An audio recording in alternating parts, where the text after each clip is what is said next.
தமிழுக்கு March 27, ஆங்கிலத்துக்கு March 11 வக்ர நிவர்த்தி ஆகிறார். சரி, எப்போ குரு வக்ரம் அடைஞ்சார் அப்படின்னு பார்த்தா, முதல்ல குரு வக்ரம் அடைஞ்சது கடகராசியில் தான். 2025 நவம்பர் மாதம் 11 தான் குரு வக்ரம் அடைஞ்சார். அப்போ கடகராசியில் எத்தனை நாள்? 26 நாள் இருந்தார். அப்போ டிசம்பர் மாதம் 7 தான் மிதுன ராசிக்கு வந்து வக்ரம் அடைஞ்சார். அப்போ டிசம்பர் மாதம் 7 இந்த மார்ச் 11 வரைக்கும் அப்படின்னா இதில் ஒரு 94 நாட்கள், அதில் ஒரு 26 நாட்கள் கடகராசியில், மிதுன ராசியில் 94 நாட்கள், 2 கால்குலேஷன் பண்ணால் 120 நாட்கள், அதாவது 4 மாதம். இந்த 4 மாதமாக தனுசு ராசிக்கு எப்படி இருக்குது அப்படி கேட்டால் எந்த பிரயோஜனம் இல்லை, எந்த யூஸும் இல்லை. வீடு ஃபுல்லாக நமக்கு துணி வச்சுருந்தாலும் பிடிச்ச மாதிரி ஒரு ட்ரெஸ் இருக்கணும், இல்லை. ஊர் பூரா சொத்து வாங்கி போட்டிருந்தாலும் அனுபவிக்கிறதுக்கு நிம்மதியாக படுத்து தூங்குறதுக்கு ஒரு வீடு வேணும், அது இல்லை. இது ஏன் சொல்கிறேன்னா, தனுசு ராசிக்காரங்களுக்கு எவ்வளோ சொத்து இருக்குது, எவ்வளோ வசதி இருக்குதுன்றது முக்கியம் இல்லை. நிம்மதியான வாழ்க்கை வாழ்ந்தோமா அப்படின்னு பார்த்தா கண்டிப்பாக இல்லை. குறிப்பாக இந்த 94 நாட்கள், அதாவது ஒரு 3 மாதம் வச்சுக்கோங்க.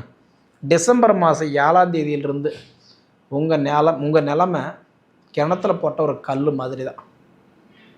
சாதிக்க முடியல, சம்பாதிக்க முடியல, மேலே வர முடியல, எடுத்த காரியம் ஜெயம் பண்ண முடியல கிட்டத்தட்ட.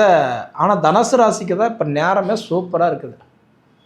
கிட்டத்தட்ட யூடியூப்பு, இன்ஸ்டாகிராம், ஃபேஸ்புக்கு எதில் போய் பார்த்தாலும் தனுசு ராசிக்கு தான் நல்லா இருக்குது. ஏன்னா தனுசு ராசிக்கு 3 கிரகத்தினுடைய பார்வை எங்கே ஒளி ஒழுகுதுன்னா உங்கள் ராசியில் தான். அதாவது சனியுடைய பார்வை 3, 7, 10. அப்போ அந்த சனி மீனத்திலிருந்து 10ஆம் இடமா உங்கள் ராசி தான் பார்க்குறாரு. ரெண்டாவது ராகு கேதுடைய பார்வை 3, 7, 11. அப்போ ராகு 3ஆம் இடமும் உங்கள் ராசி தான் பார்க்குறாரு. குருவுடைய பார்வை 5, 7, 9. குரு 7ஆம் இடமும் உங்கள் ராசி பார்க்குறாரு, அதுவும் தன் சொந்த ராசியே பார்க்குறாரு. மற்றவங்களுக்கெல்லாம் குரு வக்ரத்துக்கு போனார் அப்படின்றது ஒரு செய்தி தான். ஆனால் அதனுடைய வழிகள் முழுக்க முழுக்க உங்களுக்கு மட்டும்தான். ஏன்னா உங்கள் ராசி அதிபதியே குரு தான். உங்கள் ராசிக்கு அதிபதி குரு. அந்த குரு உங்கள் ராசியை பார்த்துக்கிட்டு இருந்தார், அவர் இப்போ வக்ரத்துக்கு போயிட்டார். அதனால தான் உங்கள் நிலைமை நல்லா இல்லை. கரெக்டாக டேட்டை சொல்கிறேன்னே, நவம்பர் மாதம் 11 டிசம்பர் மாதம் 6 வரைக்கும் கடகராசியில் இருந்தார் வக்ரத்தில் 26 நாட்கள். அதுக்கப்புறம் டிசம்பர் மாதம் 7 மார்ச் 11 வரைக்கும் 94 நாட்கள் இப்போ மிதுன ராசியில். இது எல்லாமே இப்போ மாறுது, சரிங்களா? அதாவது மாறுது அப்படின்னா, இப்போ வந்து குரு பகவான் தன்னுடைய மகன் வீட்டில் மிதுன ராசியில் வக்ரத்தில் இருந்து தன்னோட சொந்த நட்சத்திரத்துக்கு இப்போ வராரு. இப்போ ஒரு ஹைலைட்டான விஷயம் என்ன தெரியுமா? குரு தன் சொந்த நட்சத்திரத்துக்கு வரார். புனர்பூச நட்சத்திரத்துக்கு சொந்த நட்சத்திரத்துக்கு வரார். புனர்பூச நட்சத்திரம் 1ஆம் பாதம், 2ஆம் பாதம், 3ஆம் பாதம், 4ஆம் பாதம். அப்போ இந்த 4 பாதங்களில் பார்த்தீங்கன்னா மிதுன ராசியிலே உட்காந்துருப்பார். அப்போ மிதுன ராசியில் தன் சொந்த நட்சத்திரத்தை வாங்கி வந்த குரு பகவான் இயல்பு நிலைக்கே வராரு. அதுவும் உங்கள் சொந்த ராசிக்கு அதிபதியே வராரு. வந்து மீண்டும் குரு இயல்பு நிலைக்கு திரும்பி உங்கள் ராசி தான் 7ஆம் இடமா மீண்டும் பார்க்குறாரு. இப்படி பார்க்குற நேரம்தான் உங்களுடைய கஷ்டமெல்லாம் கண்டிப்பாக முதல்ல சரியாகும். ஒன்றும் இல்லை, ஒரே ஒரு விஷயந்தான். இப்போ குரு வந்து இயல்பு நிலைக்கு திரும்பிட்டாருன்னு வச்சுக்கோங்களேன், முதல்ல உங்களுக்கு கொடுக்குறது என்ன தெரியுமா? மாங்கல்ய பலம். அதாவது குரு வந்து உங்களுக்கு 7ஆம் இடத்துல இருக்கிறாரு, கலஸ்திர குருவாக இருக்கிறாரு. குரு உங்கள் ராசி 7ஆம் இடமா பார்க்குறாரு. அதனால் முதல்ல இந்த திருமணம் வரன் பார்த்துட்டு இருக்கக்கூடிய தனுசு ராசிக்காரங்களுக்கு திருமண யோகத்தை முதல்ல கொடுக்க போகிறாரு. ரொம்ப நாளாக நான் பொண்ணு பார்த்துட்ருக்குறேங்க, ரொம்ப நாளாக எனக்கு பொண்ணு தேடிட்டுருக்குறாங்க, எனக்கு அமையலைன்னு சொல்கிற ஆணாக இருக்கட்டும் பெண்ணாக இருக்கட்டும், உங்களுக்கு திருமண வாய்ப்பு தேடி வரப்போகுது. ஏற்கனவே நீங்கள் பார்த்த மாப்பிள்ளையோ பொண்ணோ கூட மீண்டும் அமையறதுக்கு கூட இப்போ ஒரு வாய்ப்பு இருக்குது. அதனால் திருமண வாய்ப்பு உங்களுக்கு இப்போ தேடி வருது. ஃபஸ்ட்டு விஷயமே உங்களுக்கு திருமண யோகம் தேடி வருது. அதேமாதிரி 2வது குழந்தை பாக்கியம், புத்திர செல்வம் பெருக போகுது, வாய்ப்பு இருக்குது. ஏன்னா உங்களுக்கு வந்து பார்த்துட்டிங்கன்னா கலஸ்தர ராகுவாக இருக்கிறாரு, கலஸ்தர குருவாக இருக்கிறாரு. அதேமாதிரி பார்த்துட்டிங்க அப்படின்னா உங்களுக்கு 7ஆம் இடத்துல இப்போ குரு பகவான் உங்கள் ராசியை பார்த்துட்ருக்கிறாரு.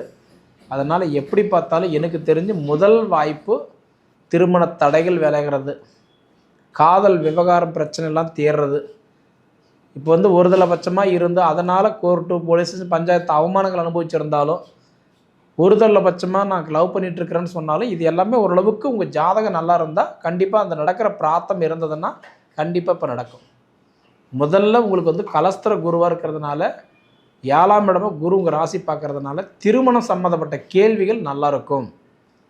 2வது புத்திர செல்வங்களுக்கு ஒரு நல்ல சப்போர்ட்டிவாக இருக்கும். அது போக பார்த்துட்டிங்கன்னா சாதிக்கணுன்ற எண்ணம் மட்டும் இருந்தால் போதும், கண்டிப்பாக நீங்கள் சாதிப்பீங்க. அதாவது ஒரு இடத்துக்கு ஒரு லொக்கேஷன் போட்டு போயிட்டுருக்குறோம். அப்படி போயிட்டுருக்கக்கூடிய காலகட்டத்தில் நம்ம ஏதோ ஒரு கவனக்குறைவாக அதை நம்ம மிஸ் பண்ணிட்டோன்னு வச்சுக்கோங்களேன், அடுத்தது நீங்கள் போகிற பாதை தப்பு, போக வேண்டாம்னு சொல்லாது. அடுத்தது உங்களுக்கு ஒரு மோட்டிவேஷனை இன்னொரு பாதை காட்டும். அதுவும் நீங்கள் கவனக்குறைவாக மிஸ் பண்ணிட்டீங்கன்னா இன்னொரு பாதை காட்டும். இது போல் அடுத்தடுத்தது இதுக்கு மேலே உங்களுக்கு ஒரு மோட்டிவேஷனாக கொடுத்துட்டே இருக்கும். அதனால் ஒன்றும் இல்லை, நீங்கள் சாதிக்கிற இடத்துக்கு வந்துட்டீங்க. சாதிக்கிற இடத்துக்கு வந்ததுனால நான் சொல்கிற முதல் கேள்வி, அதாவது தனுசு ராசிக்காரங்களுக்கு திருமண யோகம் சூப்பராக இருக்குது. 2வது புத்திர செல்வங்கள் கொடுக்குறதுக்கு வாய்ப்பு இருக்குது. ஆனால் புத்திர செல்வம் இல்லாதவங்களுக்கு நான் ஒரே ஒரு டிப்ஸ் மட்டும் சொல்லிக்கிறேன். அதாவது உங்களுடைய ராசிக்கு அதிபதி குரு, அந்த குரு பகவான் வந்து பார்த்திங்கன்னா தரிசனம் பண்ண ஒரு கோயில் அப்படின்னு பார்த்தீங்கன்னா முருகர் தான் குரு பகவான் தரிசனம் பண்ணாராம். எங்கன்னா திருச்செந்தூர் முருகன் கோயிலுக்கு போய், திருச்செந்தூர் முருகன் கோயிலுக்கு போயிட்டு வாங்க. இந்த 3 மாதத்துக்குள்ளார கண்டிப்பாக போயிட்டு வாங்க. உங்களுக்கு குழந்தை பாக்கியம் இல்லாதவங்களுக்கு குழந்தை செல்வம் பிறக்கும், 100% கேரண்டி. சரிங்களா? அதனால் உங்களுக்கு நான் சொல்கிறது முதல் விஷயம் திருமணம், 2வது குழந்தை பாக்கியம், 3வது இந்த தொழில் இருக்கிற தடைகள், இதெல்லாமே ஓரளவுக்கு மாறும். அடுத்தது இந்த கடன் பிரச்சனை, குடும்பத்தில் இருக்கிற குழப்பம், கருத்து வேறுபாடு, பணம் பிரச்சனை. 2வது பார்த்துட்டிங்கன்னா எதுவுமே பண்ண முடியாமல், உழைப்புக்கு தகுந்த உயர்வு இல்லாமல், வயசுக்கு தகுந்த வளர்ச்சி இல்லாமல், ஏதோ பிறந்தோம் ஏதோ வாழ்ந்தோம் அப்படின்னு இல்லாமல் கஷ்டப்பட்டுக்கிட்டு இருக்கக்கூடிய தனுசு ராசிக்காரங்களுக்கு நான் சொல்லிக்கிறதெல்லாம் ஒன்று தான், பொறுமையாக யோசிங்க, நிதானமாக யோசிங்க. நம்ம எங்கே தவற விட்டோம், நம்ம எங்கே மிஸ் பண்ணணும், அது யோசிங்க. உங்களுடைய பிரச்சனை நீங்களே தீர்வு எடுத்துக்கலாம். சரிங்களா? அதனால் எனக்கு தெரிஞ்சு கலஸ்தர குருவாக இருக்கிறதுனால, அதாவது வந்துட்டு இதுக்கு மேலே உங்களோட வாழ்க்கையில் நல்லாயிருக்கும். ஏன்னா ஒரு சிலர்லாம் முதல் கல்யாணம் பண்ணி டைவர்ஸ் ஆகிடுச்சிங்க, பிரிஞ்சிட்டோம், கருத்து வேறுபாடுனால ஒரு வீட்டில் இருக்கிறதோ பட்ட மாதிரி இருக்குன்றீங்களா, அந்த கருத்து வேறுபாடுகள் விலகும். ஒரு வீட்டில் பிரிஞ்சிருக்கிறவங்க சேர்கிறதுக்கு வாய்ப்புண்டு, பிரிஞ்ச குடும்பம் ஒன்றா சேர்கிறதுக்கு வாய்ப்புண்டு, டைவர்ஸ் வரைக்கும் போயிருந்தால் கூட மீண்டும் சேர்கிறதுக்கு ஒரு வாய்ப்பு கொடுப்பார். சரிங்களா? ஐயோ சாமி அதெல்லாம் வேண்டாம் சாமி, அந்த பிரச்சனை முடிஞ்சால் போதும் அப்படின்னு நினைக்கிறவங்களுக்கு அந்த பிரச்சனை முடிச்சு கொடுத்துருவார். ஏன்னா குரு பகவான் உங்களுக்கு ஃபேவராக வரார். நம்ம என்ன தான் சொன்னோம், குரு வந்து மற்றவங்களுக்கு ஒரு செய்தி அவ்வளோதான், ஆனால் உங்களுக்கு அப்படி இல்லை, அது ஒரு பலன். ஏன்னா 3 விஷயம் யோசிங்க. உங்கள் ராசிக்கே அதிபதி குரு உங்கள் ராசியே பார்க்குறாரு, தன் சொந்த நட்சத்திரத்துக்கு வந்து பார்க்குறாரு. இந்த மாதிரி காலம்தான் உங்கள் கல்வியில் அடுத்த கட்டத்துக்கு கொண்டு போகும், உங்கள் வேலை வாய்ப்பில் அடுத்த கட்டத்துக்கு நகர்த்தி கொண்டு போகும். சொந்த வீடு கட்டணும், மண் வாங்கணும், மனை வாங்கணும், இடம் வாங்கணும், கிரையம் பண்ணணும், இந்த மாதிரி அசையா சொத்துக்கள் சம்மந்தப்பட்ட கேள்விகள் இருந்ததுன்னா கண்டிப்பாக நிச்சயம் உங்களுக்கு கை கொடுக்கும். அப்போ வந்து தனுசு ராசிக்கு அர்த்தாஷ்டம் சனின்னு சொல்கிறாங்களே அப்படின்னு நீங்கள் நினைக்கலாம். அர்த்தாஷ்டம் சனி இருந்தாலும் ஆனால் தன்னோட சொந்த ராசிக்கு சனி பகவான் அவர் எதுவும் பண்ண மாட்டார், பண்ணுறதுக்கு இந்த குரு பகவானும் விட மாட்டார். சரிங்களா? அதனால் ஒரே விஷயந்தான், பிள்ளைங்களை பற்றின கவலை இருக்குதுங்க, மனைவி பற்றின கவலை இருக்குது, அப்பா அம்மாவுடைய ஹெல்த்து சரியில்லை, இதனால தான் மன உளைச்சல், இதனால தான் கடன், இதனால தான் என்னால் மேலே வர முடியலன்னு குழப்பம் இருக்குதுங்களா, இண்டிவிஜுவலாக உங்கள் ஜாதகத்தை ஒரு தடவை பார்த்து இந்த பிரச்சனைக்கு எங்கிருந்து வருது, இதுக்கு என்ன சொல்யூஷன் அது தெரிஞ்சு அதுக்கு தகுந்த மாதிரி ஒரு தீர்வு எடுத்துட்டிங்கன்னா இப்போ நீங்கள் வாழ்கிற இடத்துக்கு வந்துட்டீங்க, நீங்கள் இதுக்கு மேலே வாழ போகிறீங்க.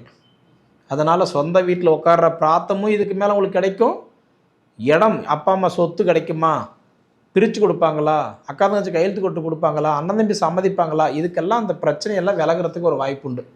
எனக்கு தெரிஞ்சு கோர்ட்டு, போலீஸ் ஸ்டேஷன், பஞ்சாயத்து, அவமான பிரச்சனை சந்தித்தவங்கெல்லாம் நீங்கள் இதுக்கு மேலே நிம்மதி சந்திக்க போகிறீங்க. சங்கடத்தெல்லாம் தள்ளி வச்சுட்டு சந்தோஷமாக இருக்க போகிறீங்க. அதனால் எனக்கு தெரிஞ்சு வேண்டாம். குழப்பங்கள் 1000 இருக்க தான் செய்யுது. மார்ச் 11க்கு மேலே இந்த குழப்பமெல்லாம் இருக்காது.